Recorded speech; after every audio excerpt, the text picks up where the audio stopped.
یعلمون والذین لا یعلمون، کہو بلا جو لوگ علم رکھتے ہیں اور جو نہیں رکھتے دونوں برابر ہو سکتے ہیں۔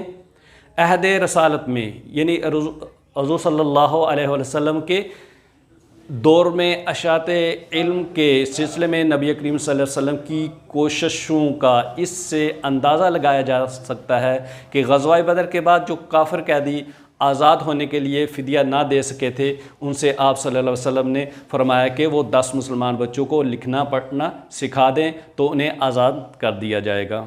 یہی وجہ کہ آزاد کر دیا جائے گا۔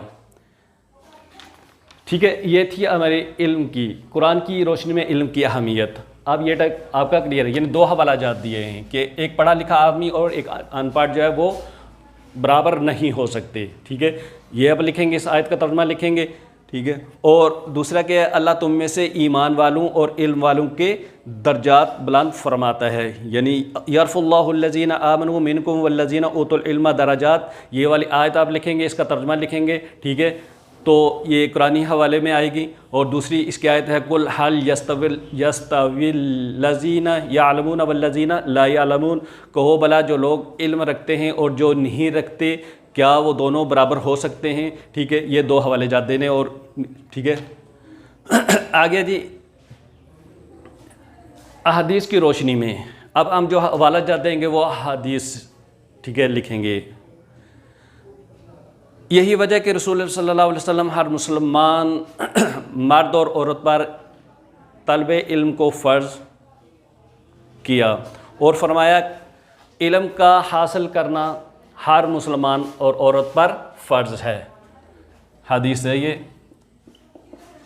علم کا حاصل کرنا ہر مسلمان مرد اور عورت پر فرض ہے۔ ٹھیک ہے جی، یہ حدیث نمبر 1 حدیث پر۔ پھر نبی کریم صلی اللہ علیہ وسلم نے فرمایا، ایک اور موقع پر فرمایا کہ تم ماں کی گود سے لے کے، یہ بھی حدیث ہے، ترجمہ اس کا، تم ماں کی گود سے لے کر قبر تک علم حاصل کرو۔ تم ماں کی گود سے لے کر قبر تک علم حاصل کرو۔ تو یہ احادیث کی روشنی میں علم کی فضیلت اور اہمیت بیان کر رہے ہیں۔ ٹھیک ہے، پھر اسی ایک اور نبی کریم صلی اللہ علیہ وسلم نے علماء کی محفل کو عابدوں کی، یعنی جو لوگ عبادت کرتے ہیں اللہ تعالیٰ کی، ذکر و اذکار کرتے ہیں، ٹھیک ہے، کی مجلس پر فضیلت دے کر علم اور تحصیل کی علم کے حوصلہ افزائی فرمائی ہے۔ اور فرمایا انا بعثت معلم، میں دنیا میں معلم بنا کر بھیجا گیا ہوں، یعنی مجھے دنیا میں استاد بنا کر بھیجا گیا ہے۔ یہ بھی حدیث کی روشنی میں آئے گا۔ حضور اکرم صلی اللہ علیہ وسلم اکثر اوقات اللہ تعالیٰ سے علم میں اضافے کی دعا کرتے تھے، فرماتے تھے رب زدنی علما، رب زدنی علما، اے میرے پروردگار، اے میرے رب، میرے علم میں اضافہ فرما۔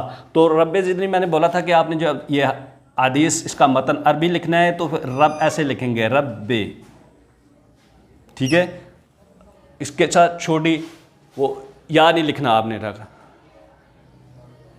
رب زدنی، اور زد آپ کس سے لکھیں گے؟ زے سے لکھیں گے، زال سے نہیں لکھیں گے۔ رب زدنی علما، علما، اے میرے رب میرے علم میں، اے میرے رب میرے رب میرے علم میں اضافہ فرما، ٹھیک ہے جی۔ حضرت معاذ بن جبل رضی اللہ تعالیٰ عنہ نے حضور اکرم صلی اللہ علیہ وسلم سے علم کے بارے میں ایک مفصل حدیث نقل کی، جس سے علم کی ضرورت اور افادیت پر تفصیلی روشنی تفصیلی روشنی بڑھتی ہے۔ آپ صلی اللہ علیہ وسلم نے فرمایا علم حاصل کرو اللہ کے لیے، علم حاصل کرنا نیکی ہے۔ علم حاصل کرنا کیا ہے؟ نیکی ہے۔ علم کی طلب عبادت ہے، اس میں مصروف رہنا، تسبیح اور بحث و مباحثہ کرنا جہاد ہے۔ علم سکھاؤ تو صدقہ ہے۔ علم تنہائی کا ساتھی، فراغی اور تنگ دستی میں رہنما، غم خوار دوست اور بہترین ہم نشین ہے۔ علم جنت کا راستہ بتاتا ہے۔ اللہ تعالیٰ علم ہی کے ذریعے قوم کو سربلندی عطا فرماتا ہے۔ علم غور و خوض سے انسان معرفت الہی حاصل کرتا ہے، یعنی اللہ تعالیٰ کو پہچانتا ہے۔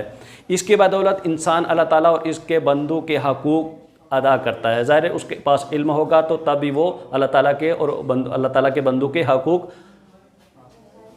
ادا کرے گا۔ علم ایک پیشرو اور رہبر ہے، علم اس کے تابع ہے۔ خوش قسمت ہیں وہ لوگ کون جو علم حاصل کرتے ہیں، بدقسمت ہیں اس شہادت سے، اور بدقسمت اس شہادت سے یعنی علم حاصل کرنے سے محروم رہتے ہیں۔